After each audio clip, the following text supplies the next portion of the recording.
Alright, guys, welcome back to another WWE broadcast. I'm your host, Bruin Steele, and this is Canadian Yorker, and we are here to recap the Friday Night Smackdown that took place June 7th, 2024. It took place in Louisville, Kentucky, and this is the Road to Clash at the Castle, which is actually this week. So it's this coming Saturday. I can't wait for Clash of the Castle. So many great matches have been announced. I think this is probably gonna be the best Clash of the Castle. Like anyone can see, there's just so many matches that have been announced. And it's scheduled this Saturday in Scotland, so it's gonna be awesome. So Canadian Yorker, how's it going tonight? Doing really well, doing awesome. Good, good. So let's get started.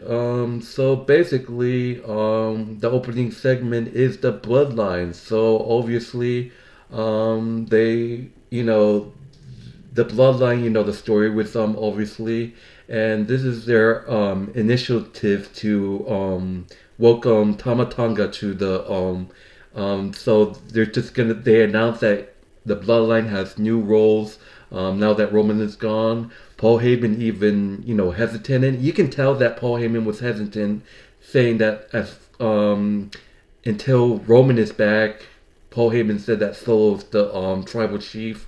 Tama Tonga is the right hand man, and Tonga Lola will be introduced into the group. And basically, that's just that. And like I said, we talked about it before. I think that The Rock is just I think The Rock is in charge. I don't think it's Roman calling the shots.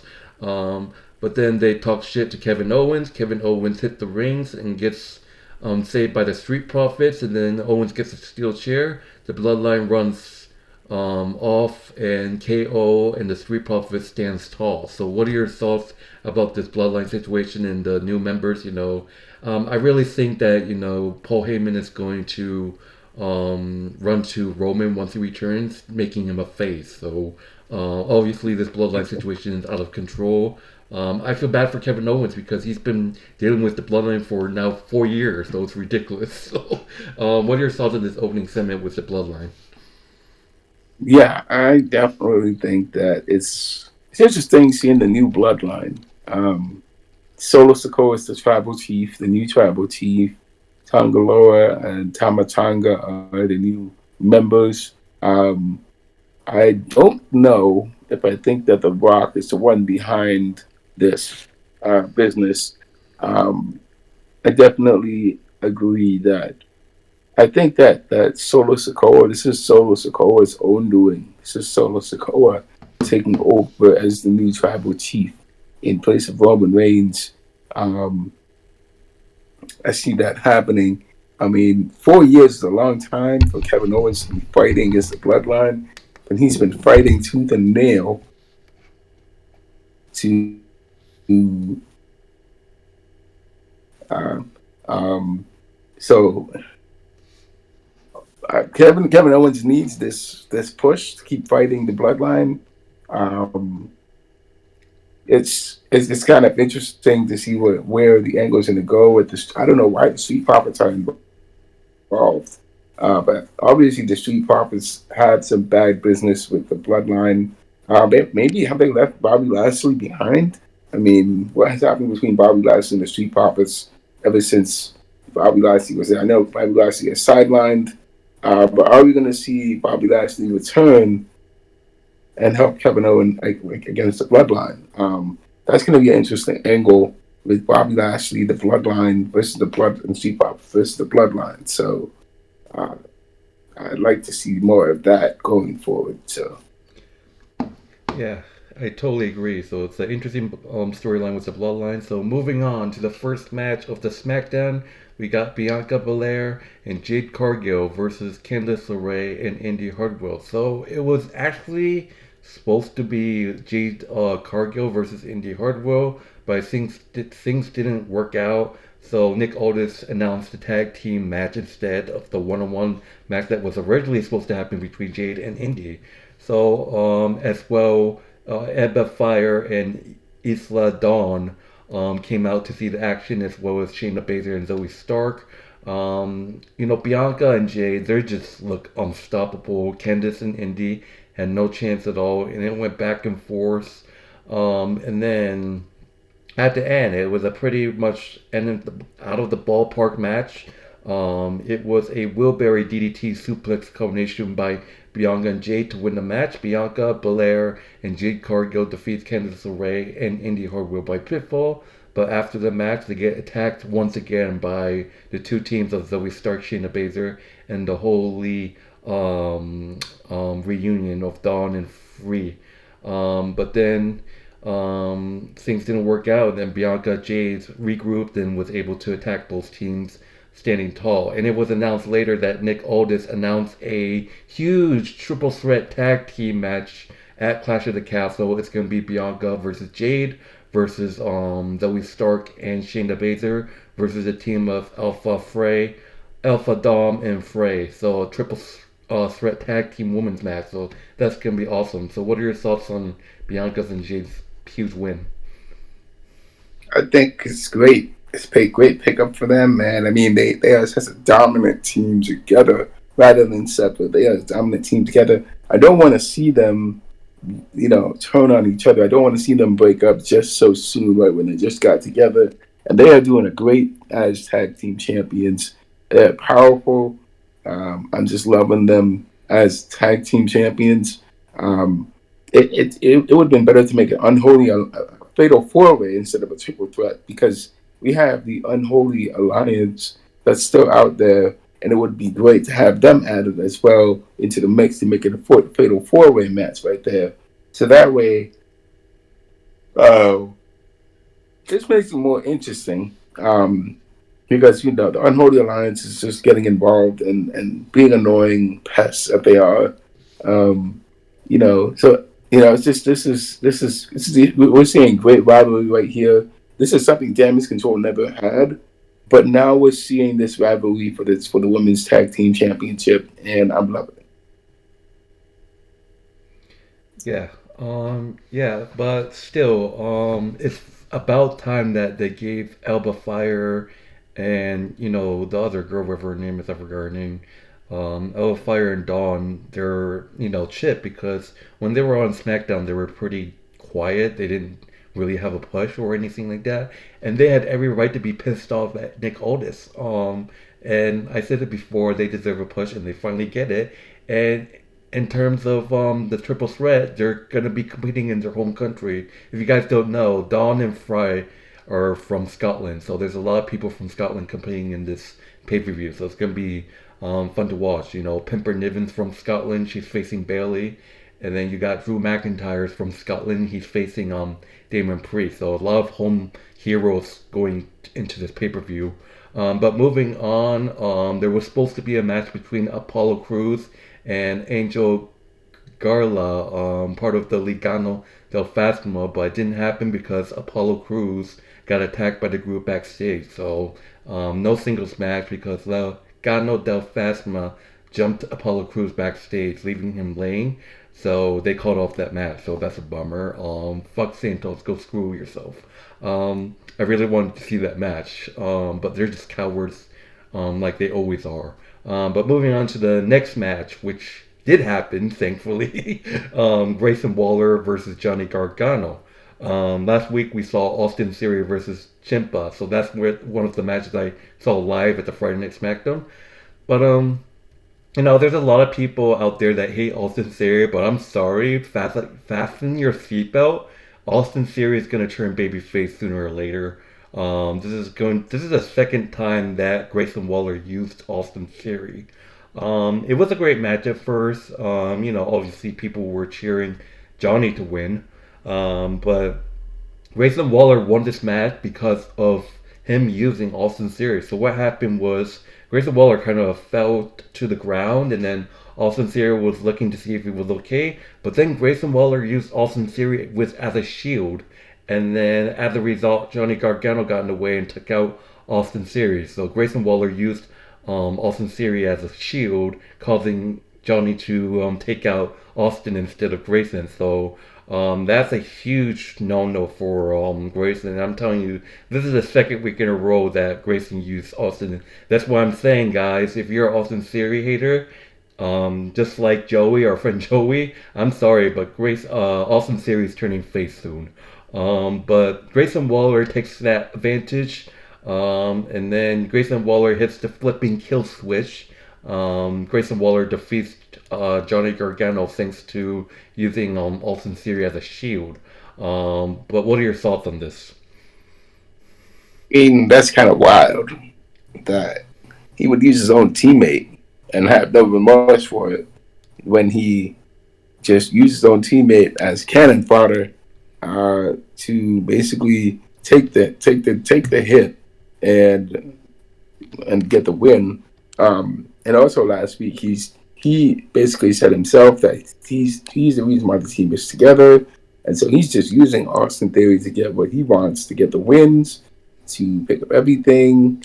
They're not really a team at all. It's just Austin. It's just Grayson Waller manipulating things behind the scenes, and he's not really showing that he is an ally of Austin Theory.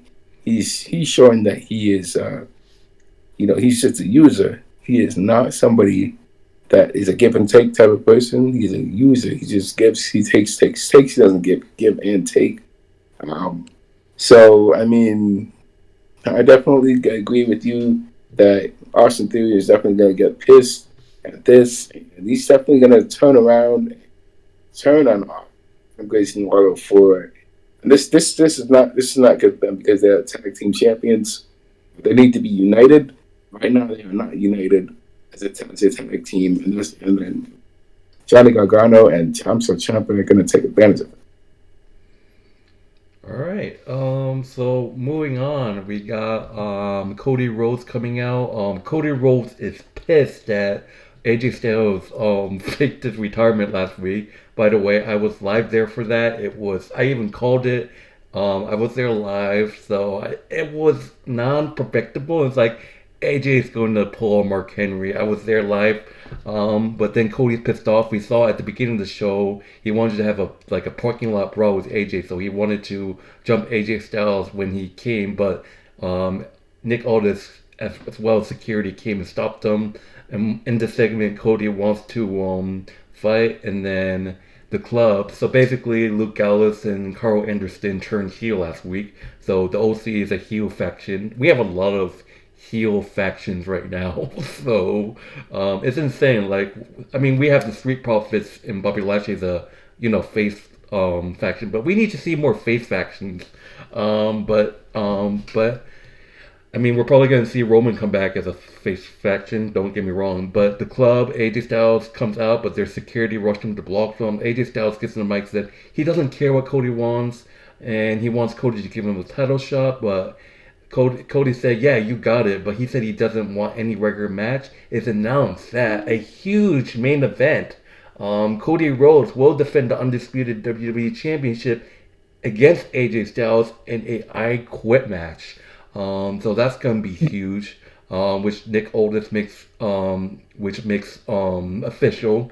But then Cody wants to fight Styles, but then referee security hold him out. But then Styles hitting Cody Rhodes with a cheap shot, and then falling back. So what are your thoughts on this segment, and are you excited for this I Quit match between AJ Styles and Cody Rhodes?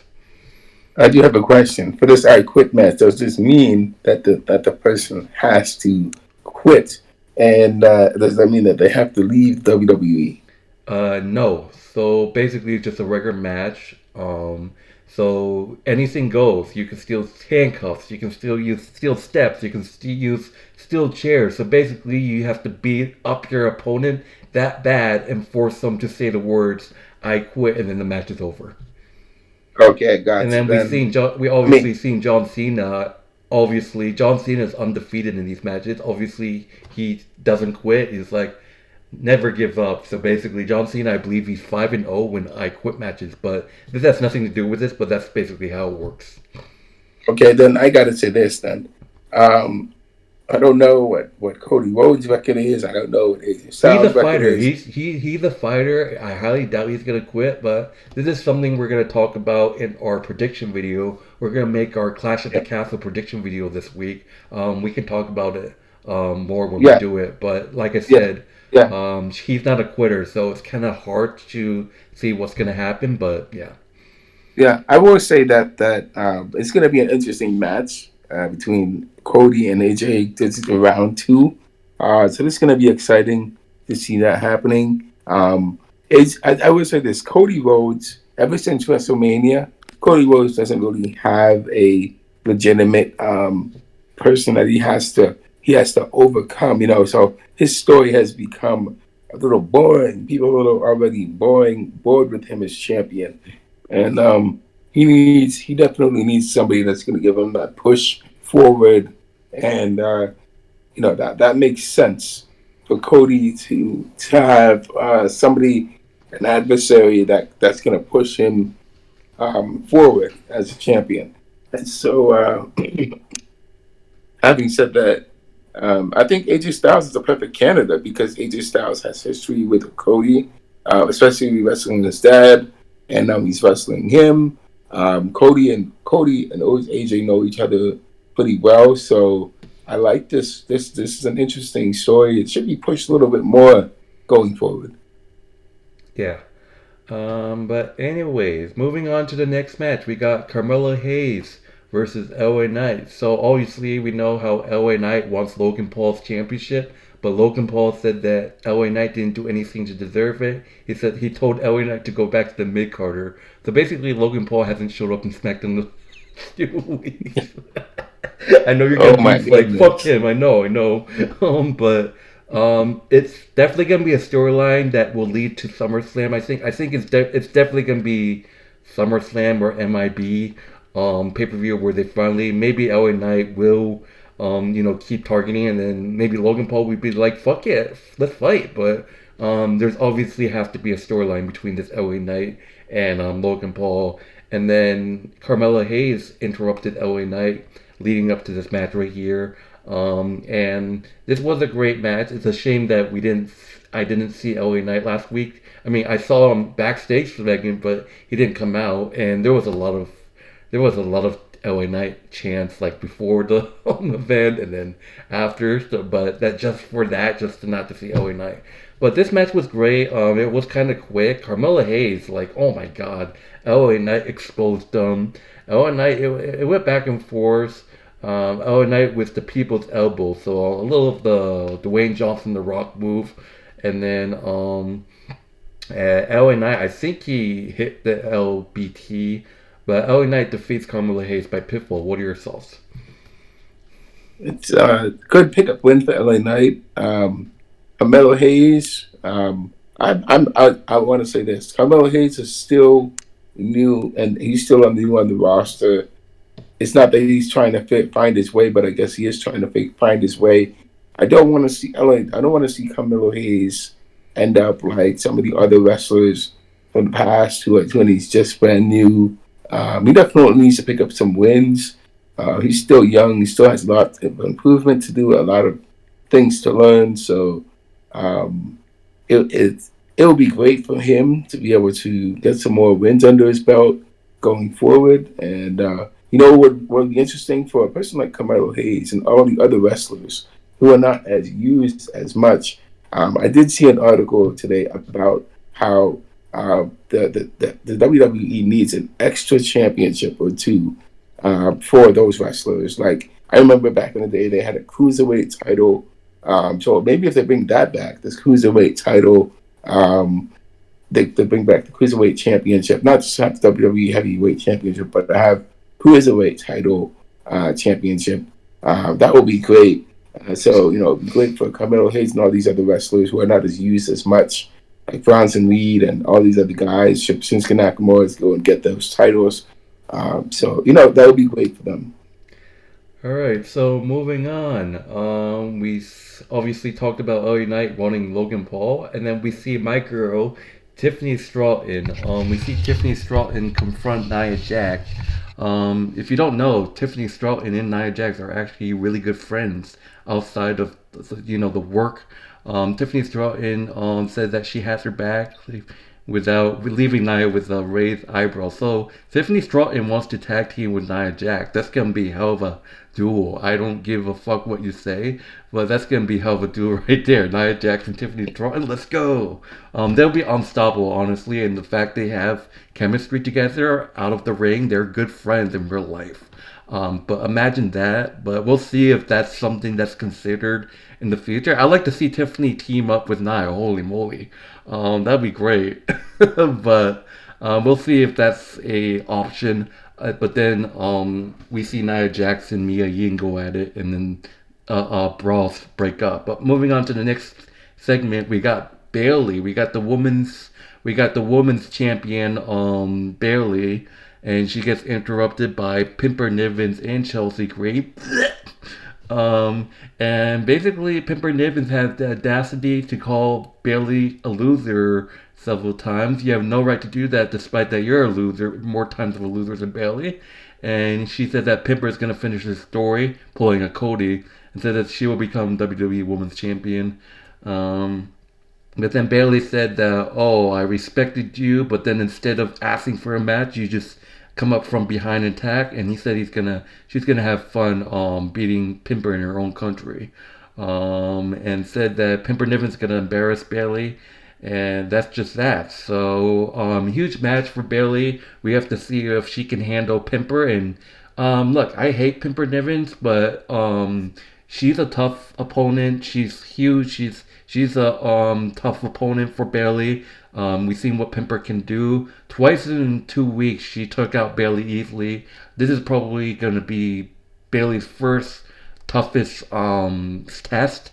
Probably her first tough title defense, in my own opinion. But it's going to hurt me if Bayley loses here.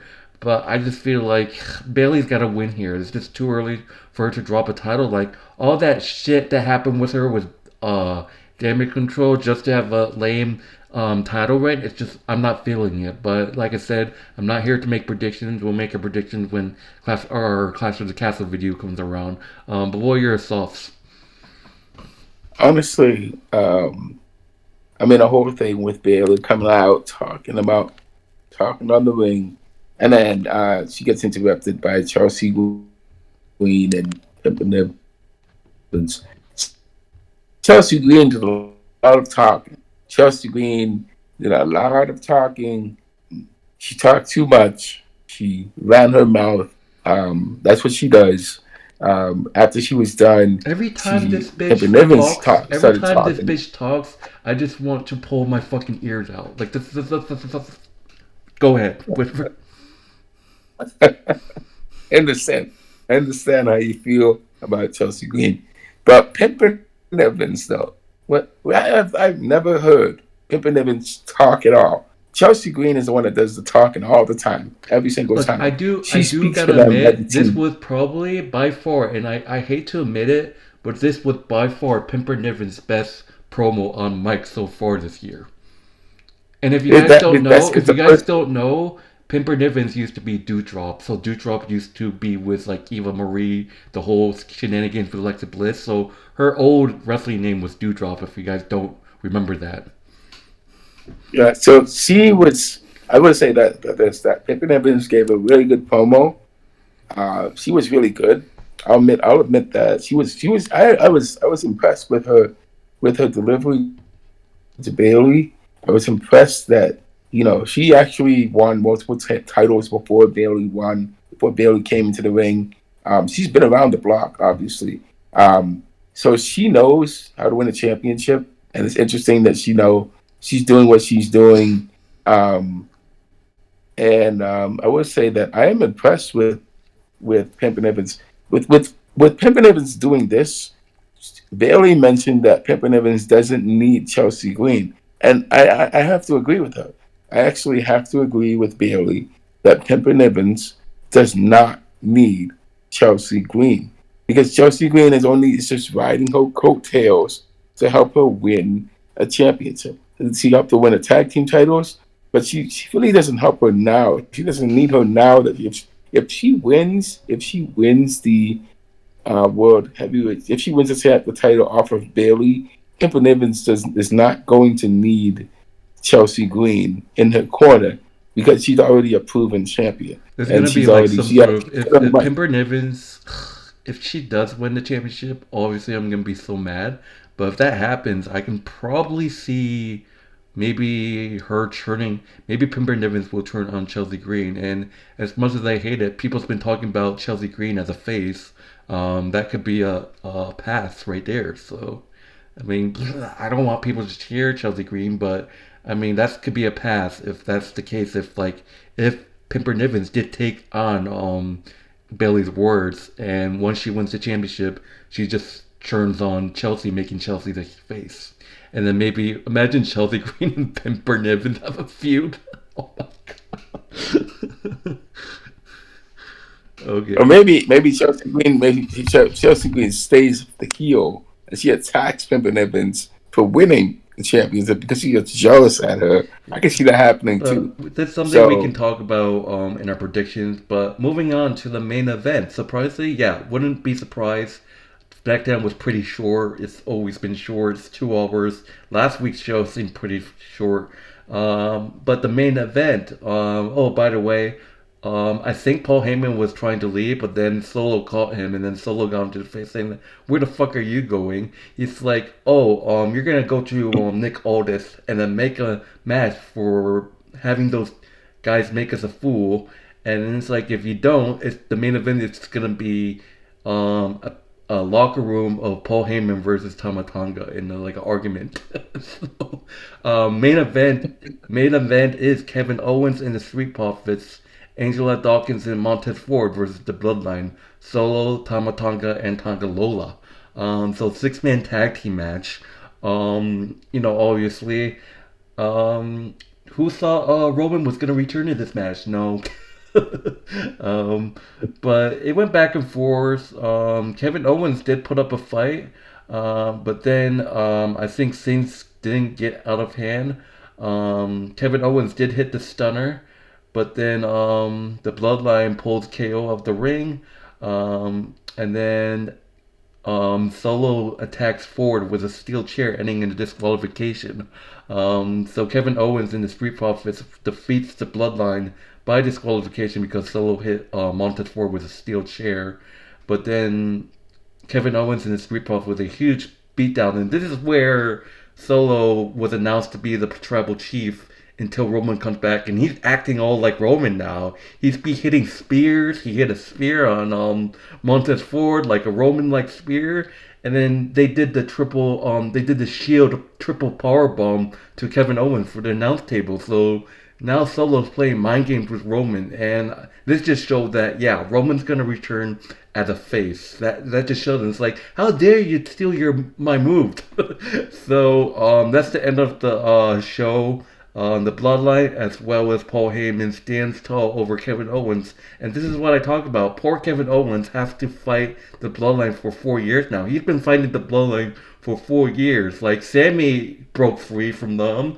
Jey Uso broke free from them. Drew McIntyre broke free from them. Who else? I think Cody Rhodes might be broken free from them, but Solo did say that they have Cody Rhodes in their sight in the future. So poor Kevin Owens is just stuck in a continuous loop and just can't get out of the Bloodline business. So what are your thoughts on this? it's also Randy Orton. Randy Orton and Kevin Owens Yeah. cannot get out of the Bloodline's business. They just can't. They have to keep fighting them over and over again because it's not about the battle. It's about a war. And these guys are having a war against the Bloodline. It's just a mental war that's going on between Kevin Owens and Randy Orton against the Bloodline. They definitely have to recruit some allies, help them fight this new Bloodline because that's what they need. They need new allies. Montez Ford and the Street Profits, they are allies, but they are not strong enough. They're showing that they are not strong enough to face the Bloodline. I think they definitely have the potential to face the Bloodline.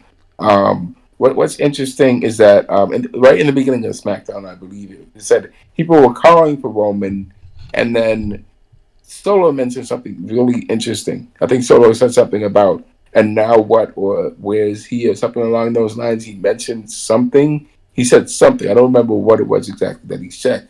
But definitely Solo, I believe Solo is the new tribal chief.